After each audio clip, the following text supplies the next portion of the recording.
Mga kamasa, tingnan natin kung ano nangyayari dito. O si ate, tinago niya yung cellphone niya sa kanyang harapan. This oras ng gabi na to, wala na ganong tao.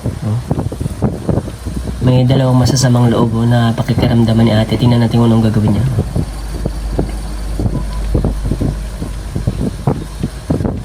Nagtatago sa plastic ng basurahan, mga kamasa.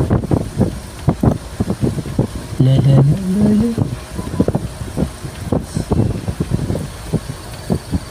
Grabe yung diskarte niya, Grabe init niya sa loob. Kasi alam niya sigurong babalik yung dalawang lalaki. Mga hold-upper yun, mga kamasa. Abangan natin ang ganap po. Para malapelikula to. Ayun yan, bumalik. Ayun nga, alala. Sana hindi siya makita.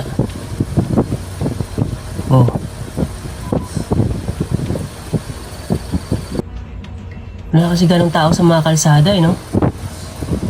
Malagul mo. Lala. Sana huwag ka makita, ate. Hinahanap siya, Nakatakot to, mga kamasa, no? Pag ganitong oras naman, ikaw lang mag-isa, lalang babae. La. Yari, baka makita si ate dyan. La.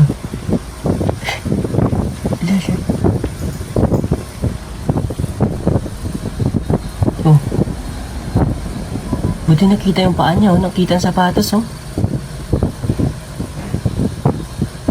umalis na. Lala, parang mabalik. Init niya sa loob, mga kamasa.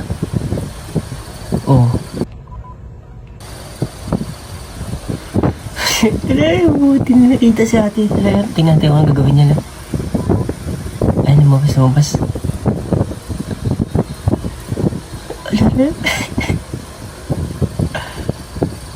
Ay, salamat. Buti hindi siya na ano. Init yan. Takbo na, bilisan mo. Bilisan mo, baka bumalik pala na. Takbo. Bilis. Yari ka mamaya dyan.